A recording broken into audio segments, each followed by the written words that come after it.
ഇന്നത്തെ നമ്മുടെ വീഡിയോയിലേക്ക് എല്ലാവർക്കും സ്വാഗതം. അപ്പോൾ വീഡിയോന് ആദ്യമേ തന്നെ ഒന്ന് രണ്ട് കാര്യങ്ങളൊന്ന് ഓർമ്മിപ്പിക്കാം കേട്ടോ. നമുക്ക് ഒരുപാട് പേര് ഇൻസ്റ്റഗ്രാമിലൊക്കെ മെസ്സേജസ് അയക്കാറുണ്ട്. 2 പേജ് നമുക്ക് ഉണ്ടെന്നുണ്ടെങ്കിലും കൂടുതൽ യൂസ് ചെയ്യുന്നത് ബേക്ക് ഹൗസ് ബൈ റിയ എന്നുള്ള നമ്മളുടെ ഇൻസ്റ്റഗ്രാം ID വെച്ചിട്ടുള്ള പേജാണ് കേട്ടോ. അപ്പോൾ അതിൻ്റെ ലിങ്ക് പിന്നെ അതുപോലെ തന്നെ നമ്മുടെ വാട്സപ്പ് കോൺടാക്റ്റ് നമ്പറും നമ്മളുടെ യൂട്യൂബ് പേജിൽ ഞാൻ ഓൾറെഡി കൊടുത്തിട്ടുണ്ട്. അപ്പോൾ നിങ്ങളുടെ ഡൗട്ട്സും കാര്യങ്ങളൊക്കെ ഉണ്ടെന്നുണ്ടെങ്കിൽ നിങ്ങൾ അതിൽ ഇൻഫോം ചെയ്യാനായിട്ട് ശ്രദ്ധിക്കാം കേട്ടോ. അപ്പോൾ എന്തായാലും നമ്മൾ ആദ്യമേ തന്നെ നമ്മളുടെ ഡാർക്ക് ചോക്ലേറ്റ് ഒക്കെ കുറച്ച് തീർന്നതൊക്കെ നമ്മളൊന്ന് റെഡിയാക്കിയൊക്കെ വെക്കുന്നുണ്ട്. പിന്നെ അതുപോലെ തന്നെ നമുക്ക് ഇന്നൊരു ബട്ടർ സ്കോച്ച് കേക്കിൻ്റെ ഓർഡർ ഉണ്ട്. അപ്പോൾ അതിന് വേണ്ട പ്രളയിനൊക്കെ റെഡി ആക്കിയതിന് ശേഷം ഇതുപോലെ ഒന്ന് പൊടിക്കാനായിട്ട് ചേട്ടന് കൊടുത്തിട്ടുണ്ട് കേട്ടോ. അപ്പോൾ തിരക്ക് കുറച്ച് കൂടുതലുള്ളത് കാരണം ഈ വക പണികളൊക്കെ ഇടയ്ക്ക് ഞാൻ ചേട്ടന് കൊടുക്കാറുണ്ട്. അപ്പോൾ ചേട്ടൻ അത് ചെയ്യുന്ന ഗ്യാപ്പിൽ നമുക്ക് നമ്മളുടെ കേക്കിൻ്റെ വർക്കുകളും കേക്കിൻ്റെ ഫിനിഷിങ് വർക്കുകളൊക്കെ ഒന്ന് ചെയ്യാം. അപ്പോൾ ആദ്യം തന്നെ നമ്മളൊരു വൈറ്റ് ഫോറസ്റ്റ് കേക്ക് ഉണ്ടായിരുന്നു കേട്ടോ, 1 kg വരുന്നത്. പിന്നെ 1-2 കമൻറ്റുകൾ കണ്ടായിരുന്നു, ചേച്ചി കേക്ക് ചെയ്യുമ്പോൾ കേക്ക് ഏത് ബേസിലാണ് ചെയ്യുന്നത്, എത്ര ഇഞ്ചിൻ്റെ ബേസാണ്, അതല്ലെങ്കിൽ കേക്ക് എത്രയാണ് സൈസ് എന്നൊക്കെ ചോദിക്കാറുണ്ട് കേട്ടോ. ഇന്നത്തെ ഈ കേക്ക് നമ്മൾ ചെയ്യുന്നത് 7 ഇഞ്ചിൻ്റെ ടിന്നിലാണ് ബേക്ക് ചെയ്തെടുത്തത്. പിന്നെ താഴത്തെ ബേസ് 10 ഇഞ്ചാണ്. നമ്മളുടെ 1 kg ബോക്സ് എന്ന് പറയുന്നത് 10 ഇഞ്ച് സൈസാണല്ലോ. അപ്പോൾ 10 ഇഞ്ചിൻ്റെ ബേസാണ് നമ്മൾ കൊടുത്തേക്കുന്നത്. ഇതേപോലെ 8 ഇഞ്ചിൻ്റെ ആവുമ്പോഴും 10 ഇഞ്ച് യൂസ് ചെയ്യാം. പക്ഷേ ബാക്കി നമുക്ക് കുറച്ച് സ്പേസ് ഉണ്ടാവുള്ളൂ കേട്ടോ. അപ്പോൾ 1 kg കേക്ക് നമ്മളൊന്ന് ഫിനിഷ് ചെയ്തെടുത്തിട്ടുണ്ട്. ഇനിയിപ്പോൾ അടുത്ത 1 kg കേക്ക് നമ്മൾ ചെയ്തിരിക്കുന്നത് 8 ഇഞ്ചിലാണ്. അപ്പോൾ അവർക്ക് കുറച്ച് വീതിയിൽ വേണമെന്ന് പറഞ്ഞ കാരണം നമ്മൾ 8 ഇഞ്ചിൻ്റെ ടിന്നിലാണ് കേട്ടോ ചെയ്തത്. ഇതൊരു ബട്ടർ സ്കോച്ച് കേക്കാണ്. നമ്മൾ നേരത്തെ റെഡിയാക്കിയ പ്രളയനൊക്കെ യൂസ് ചെയ്തിട്ട് നമ്മൾ ചെയ്ത ബട്ടർ സ്കോച്ച് കേക്കാണ്. മോഡലും ഡിസൈനും അവർ തന്നിട്ടുണ്ടായിട്ടോ. അപ്പോൾ ഈ ഒരു കേക്കിനും ഞാനിവിടെ 10 ഇഞ്ചിൻ്റെ ബേസ് തന്നെയാണ് എടുത്തിട്ടുള്ളത്. ഇതിന് വേണമെന്നുണ്ടെങ്കിൽ നമുക്ക് 12 ഇഞ്ചിൻ്റെ ബേസ് യൂസ് ചെയ്യാം. പിന്നെ നമ്മളപ്പോൾ നമ്മളുടെ ബോക്സും മാറ്റേണ്ടി വരും.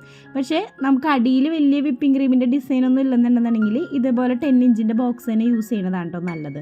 ഇപ്പോൾ ഡിസൈനും മോഡലൊക്കെ അവർ ഓൾറെഡി അയച്ചു തന്നിട്ടുണ്ടായിരുന്നു. ഇപ്പോൾ നമ്മൾ ഈ ഒരു സൈഡിൽ ഇതുപോലെ ബട്ടർ സ്കോച്ചിൻ്റെ സോസ് കൊടുത്തിട്ട് പിന്നെ 2 ബട്ടർഫ്ലൈസ് ഒക്കെ വെച്ചു.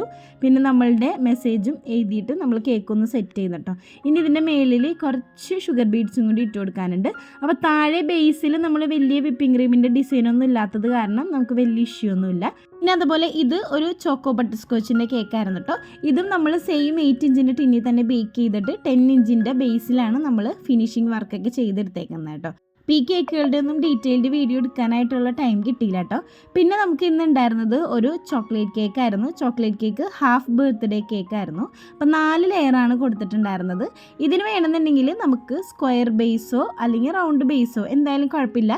പിന്നെ നമ്മൾ ഏകദേശം ഒരു സെൻട്രലായിട്ട് കേക്ക് വെക്കണമാണ് എപ്പോഴും സേഫ്. കാരണം വെയിറ്റ് നമുക്ക് ഒരു സൈഡിലേക്ക് കുറച്ച് കൂടുതലായിരിക്കും. അപ്പോൾ ചിലപ്പോൾ മറിഞ്ഞ് പോകാനുള്ള ചാൻസ് ഒക്കെ കൂടുതലാണ്. പിന്നെ ഹാഫ് ബർത്ത്ഡേ കേക്ക് ചെയ്യുമ്പോഴാണെന്നുണ്ടെങ്കിൽ നമ്മൾ സ്റ്റിക്ക് കൊടുക്കാനായിട്ട് മറക്കരുത്. കാരണം ഹൈറ്റ് കുറച്ച് കൂടുതലായിരിക്കും. അപ്പോൾ താഴെയൊക്കെ വരുമ്പോൾ ആ ഹൈറ്റ് കൂടുന്നതനുസരിച്ച് നമ്മളുടെ കേക്കിന് അത് താങ്ങാനുള്ളൊരു കപ്പാസിറ്റി വരണ്ടാവുമ്പോൾ നമുക്ക് കേക്ക് മറിഞ്ഞ് പോയി ഡാമേജ് ആവാനുള്ള ചാൻസ് കൂടുതലാണ്. അപ്പോൾ കേക്ക് നമ്മളൊന്ന് ഫൈനൽ കോട്ട് ചെയ്തെടുത്തിട്ട് ഫ്രിഡ്ജിൽ സെറ്റ് ആവാൻ വെച്ചിട്ടോ.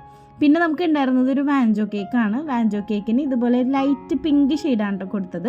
അപ്പോൾ അവർ കട്ട് ചെയ്യാനുള്ള എളുപ്പത്തിന് നമ്മളോട് സ്ക്വയർ ഷേപ്പിൽ മതി എന്ന് പറഞ്ഞിട്ട് ഞാനിവിടെ 8 ഇഞ്ചിലാണ് നമ്മൾ ബേക്ക് ചെയ്തെടുത്തത്. പിന്നെ താഴത്തെ ബേസ് 10 ഇഞ്ചിൽ തന്നെയാണ് കേട്ടോ കൊടുത്തത്. ഇതിന് നിങ്ങൾക്ക് 12 ഇഞ്ചിലും ചെയ്യാം, പ്രശ്നമൊന്നുമില്ല. പിന്നെ താഴെ നമ്മൾ വിപ്പിംഗ് ക്രീമിൻ്റെ ബോർഡർ ഡിസൈൻ എന്തെങ്കിലും കൊടുക്കുന്നുണ്ടെന്നുണ്ടെങ്കിൽ 12 ഇഞ്ചായിരിക്കും കുറച്ചും കൂടി നല്ലത്. അപ്പോൾ നമ്മുടെ പാക്കിംഗ് ബോക്സും നമ്മൾ 12 ഇഞ്ചിൽ തന്നെ വാങ്ങിക്കുക. കേക്കിന് നമ്മളൊരു പിങ്കും ഒരു റെഡിഷ് കളറൊക്കെയാണ് കേട്ടോ കൊടുത്തിട്ടുണ്ടായിരുന്നത്. അങ്ങനെ മേളിൽ നമ്മൾ നോസിൽ ഡിസൈനൊക്കെ കൊടുത്തിട്ട് സൈഡിൽ ബാലൻസ് ഉണ്ടായിരുന്ന ആ ഒരു റെഡ് കളറ് ഇതേപോലെ നൈഫ് വെച്ചിട്ട് ജസ്റ്റ് ഒരു ഡിസൈൻ കൊടുക്കുന്നുണ്ട് കേട്ടോ. ഇപ്പോൾ മിക്ക സ്ക്വയർ കേക്കിലും ഈ ഒരു ഡിസൈനൊക്കെ കോമൺ ആയിട്ട് കാണുന്നതാണ്. പിന്നെ കസ്റ്റമർ നമ്മളോട് പ്രത്യേകിച്ച് മോഡലൊന്നും പറഞ്ഞില്ല കേട്ടോ. അപ്പോൾ നമ്മൾ ഇതേ പേരൊക്കെ എഴുതി കേക്കൊന്ന് സെറ്റ് ചെയ്തെടുത്തിട്ടുണ്ടായിരുന്നു. പിന്നെ നമ്മൾ നേരത്തെ ചെയ്ത ആ ഒരു ഹാഫ് ബർത്ത്ഡേ കേക്ക് ബേബി ബോസിൻ്റെ തീമിലാണ് പറഞ്ഞിട്ടുണ്ടായത്. ഈ ബോസ് ബേബി എഴുതിയേക്കുന്നതും പിന്നെ ആ മേളിൽ വെച്ചേക്കുന്ന ബോസ് ബേബിയുടെ സ്റ്റിക്കറാണ്. ബാക്കിയെല്ലാം തന്നെ ഫോണ്ടൻ്റ് വർക്കുകളാണ് കേട്ടോ. ആ ഒരു ഹാഫെന്ന് എഴുതിയേക്കുന്നതും പിന്നെ താഴെ വെച്ചേക്കുന്ന ആ ഒരു ലൈനും എല്ലാം ഫോണ്ടൻ്റ് തന്നെയാണ് കേട്ടോ. പിന്നെ നമ്മൾ ബേബിയുടെ പേരും ഫോണ്ടൻ്റ് വെച്ചാണ് എഴുതിയത്. ഇതുപോലെ നമ്മൾ ബേസിൽ ഫോണ്ടൻ്റ് വെച്ചിട്ട് പേര് എഴുതുമ്പോൾ ടീച്ചേഴ്സിൻ്റെ ബാക്കിൽ എഡിബിൾ ഗ്ലൂവോ അതല്ലെന്നുണ്ടെങ്കിൽ കുറച്ച് വെള്ളം ഒന്ന് ടച്ച് ചെയ്ത് കൊടുക്കുകയാണെങ്കിൽ നന്നായിട്ട് സ്റ്റിക്കി ആയിട്ട് ഇരുന്നോളും. നമ്മൾ ട്രാവൽ ചെയ്യുമ്പോൾ ഒന്നും ഡാമേജ് ഒന്നും ആവില്ല കേട്ടോ. അപ്പോൾ ആ കേക്ക് ഫിനിഷ് ചെയ്തതിന് ശേഷം പിന്നെ നമുക്ക് ഉണ്ടായിരുന്നത് ഒരു ബ്ലാക്ക് ഫോറസ്റ്റ് കേക്കാണ്. ഇത് നമ്മളുടെ ചേട്ടൻ്റെ മോളുടെ ബർത്ത്ഡേക്ക് വേണ്ടിയിട്ട് സെറ്റ് ചെയ്തതാണ് കേട്ടോ. അപ്പോൾ അവൾക്ക് യൂണിക്കോണിൻ്റെ തീമിലുള്ള കേക്ക് മതി എന്ന് പറഞ്ഞിട്ട് നമ്മൾ അതിന് വേണ്ട സ്റ്റിക്കറുകളൊക്കെ എടുത്തിട്ടുണ്ടായിരുന്നു. അപ്പോൾ ഇതേപോലെ കുറച്ച് സ്റ്റിക്കർ വർക്ക് ഉണ്ടായിരുന്നുള്ളൂ, ഒരുപാടൊന്നും കൊടുത്തിട്ടുണ്ടായിരുന്നില്ല. പിന്നെ ഇതുപോലെ നമ്മൾ ബട്ടർഫ്ലൈസും കാര്യങ്ങളൊക്കെ വെച്ചിട്ടൊന്ന് ഡെക്കറേറ്റ് ചെയ്തു. പിന്നെ പേരും അതുപോലെ തന്നെ ഏജും ഞാൻ ഫോണ്ടൻറ്റിൽ കട്ട് ചെയ്തിട്ടാണ് വെച്ചത്. പിന്നെ കുറച്ച് ഷുഗർ ബീഡ്സും കൂടി ഇതുപോലെ ഒന്ന് സൈഡിൽ വെച്ചിട്ട് കേക്ക് ഒന്ന് ഡെക്കറേറ്റ് ചെയ്തെടുക്കുന്നുണ്ട് കേട്ടോ. അപ്പോൾ ഒരു ലൈറ്റ് പിങ്ക് ഷെയ്ഡാണ് അവളുടെ ഡ്രസ്സ്. അപ്പം നമ്മൾ ആ ഒരു ഷെയ്ഡിലാണ് കേക്കും ഡിസൈൻ ചെയ്തിട്ടുണ്ടായിരുന്നത്. പിന്നെ വന്നത് ഒരു ബ്ലാക്ക് ഫോറസ്റ്റ് കേക്കായിരുന്നു കേട്ടോ. ഇപ്പോൾ ബ്ലാക്ക് ഫോറസ്റ്റ് കേക്കിന് നമ്മുടെ ചോക്ലേറ്റ് ഡ്രിപ്പ് കുറച്ചുണ്ടായിരുന്നത് കാരണം മേലിൽ ഇതേപോലെ ഒന്ന് ചോക്ലേറ്റ് ഗണാഷ് വെച്ചിട്ട് ഡ്രിപ്പൊക്കെ കൊടുത്തു. അത് കഴിഞ്ഞിട്ട് ചെറി വെച്ച് ഡിസൈൻ ചെയ്യാൻ വേണ്ടി ഇരുന്നതാണ്. അതിന് വേണ്ടിയിട്ടാണ് നോസിൽ ഡിസൈൻ കൊടുത്തത്. അപ്പോൾ ചെറി നമുക്ക് ബാലൻസ് ഒരു 3 ഉണ്ടായിരുന്നുള്ളൂ. പിന്നെ രണ്ടാമത് ചേട്ടനും ബിസ്ക്കുട്ടിയും കൂടി കടയിലൊക്കെ പോയിട്ട് ഒരു പാക്കറ്റ് ഇതുപോലെ വാങ്ങിച്ചു. ഞാൻ ലൂസായിട്ട് കുറച്ച് വാങ്ങിച്ച് വെക്കാറാണ് ചെയ്യാറ്. ഈ പ്രാവശ്യം നമ്മൾ ക്രിസ്മസിന് കുറച്ചധികം വാങ്ങിച്ചു, അതിൻ്റെ ബാലൻസ് കുറച്ചുണ്ടായി. പിന്നെ പിള്ളേരും ഇടയ്ക്കിടയ്ക്ക് എന്തെങ്കിലുമൊക്കെ എടുത്ത് കഴിക്കുകയൊക്കെ ചെയ്യും കേട്ടോ. അങ്ങനെ പെട്ടെന്ന് നമ്മളുടെ ഈ ഒരു ചെറിയും കശുവണ്ടി ബദാമൊക്കെ തീർന്നു പോകും. അപ്പോൾ ആ കേക്ക് ഒന്ന് ഫിനിഷ് ചെയ്ത് വെച്ചിട്ടോ.